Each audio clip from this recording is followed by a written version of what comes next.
আসসালামু আলাইকুম। বাংলাদেশ বনাম ওয়েস্ট ইন্ডিজের ৩ ম্যাচের ওয়ানডে সিরিজ শেষ হয়েছে। সেখানে বাংলাদেশ ওয়েস্ট ইন্ডিজের বিপক্ষে ২-১ ব্যবধানে সিরিজে জয়লাভ করেছে।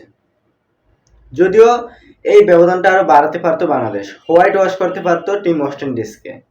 দ্বিতীয় ম্যাচে দুর্দান্ত সুযোগ হাতছাড়া করে হেরেছে বাংলাদেশ। হতাশাজনক হার বলা যায়। তারপর তৃতীয় ম্যাচে শেষ ওয়ানডেতে দুর্দান্ত কামব্যাক করে সিরিজে ২-১ জয়লাভ করেছে। সেদিক থেকে কনগ্রাচুলেশন বাংলাদেশ। কিন্তু বাংলাদেশ বনাম ওয়েস্ট ইন্ডিজের ৩ ম্যাচের যে টি-20 সিরিজটি অনুষ্ঠিত হবে সেটি চট্টগ্রামে।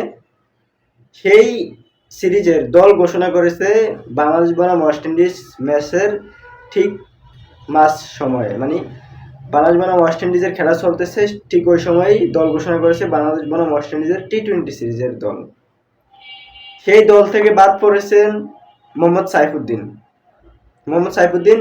আফগানিস্তানের ৩ ম্যাচের যে টি-20 সিরিজ ছিল সেখানে দলে ছিল, এশিয়া কাপে স্কোয়াডে ছিল, কিন্তু ওয়েস্ট ইন্ডিজের বিপক্ষে বাদ পড়েছে। মোহাম্মদ সাইফুদ্দিনকে কি ভালো করে সুযোগ দেওয়া হয়েছে? যে কোন যুক্তিতে তাকে বাদ দেওয়া হয়েছে? আছে কি এর কোনো প্রশ্ন? অন্যদিকে সৌম্য সরকারকে কি টি-20 স্কোয়াডে যুক্ত করা যেতে পারত না? প্রশ্ন থেকেই যায়। বাংলাদেশ যতবারই দল ঘোষণা করে কোনো না কোনো প্রশ্ন থেকে যায়। তবে আমার কাছে ব্যক্তিগতভাবে এই দুইটা প্রশ্ন থেকে রইল আর কি, যে একটা মোহাম্মদ সাইফুদ্দিনকে কেন বাদ দেওয়া হলো, যে কিনা মোহাম্মদ সাইফুদ্দিন সকালে টি-20 দলের সাথে পারভেজ ইমনদের সাথে চট্টগ্রামে গেল, টিম হোটেলে গেল, রাতে দল ঘোষণা করে সে নাকি দলে নাই। এটা খুবই হতাশাজনক। একই সাথে সৌম্য সরকার দুর্দান্ত ছন্দে আছে, সেই সৌম্য সরকারকে স্কোয়াডে নেওয়া হলো না। পারভেজ হোসেন ইমন, আমরা জানি পারভেজ হোসেন ইমনের ভালো এবিলিটি আছে, তবে সাময়িক সময়ে আমরা যে বিগত এশিয়া কাপ এবং সিরিজটা দেখলাম সেখানে পারভেজ ইমন ভালো ইনিংস বা ভালো স্কোর করতে পারেনি। সেই জায়গায় তার ব্যাকআপ হিসাবে সৌম্য সরকারকে নেওয়াটা খুবই দরকার ছিল।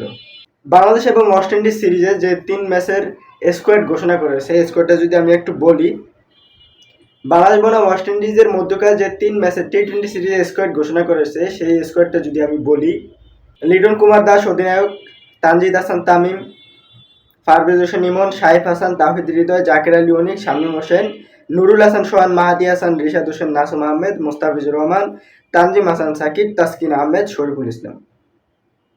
এই জায়গায় আমার কাছে ব্যক্তিগতভাবে যেটা মনে হয়, শরীফুলের জায়গায় সাইফুদ্দিনের দলে থাকাটা খুবই গুরুত্বপূর্ণ ছিল এবং থাকাটা উচিত ছিল।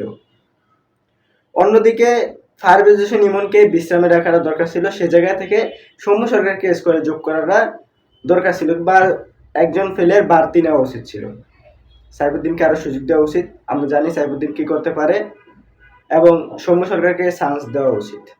আশা করি এটা তো প্রথম ২ টি-20 স্কোয়াড, শেষ টি-20তে আশা করি একটা পরিবর্তন আসবে এবং এই দুজনকে স্কোয়াডে রাখা হবে, এটাই প্রত্যাশা। বাংলাদেশের ক্রিকেটের জন্য শুভকামনা।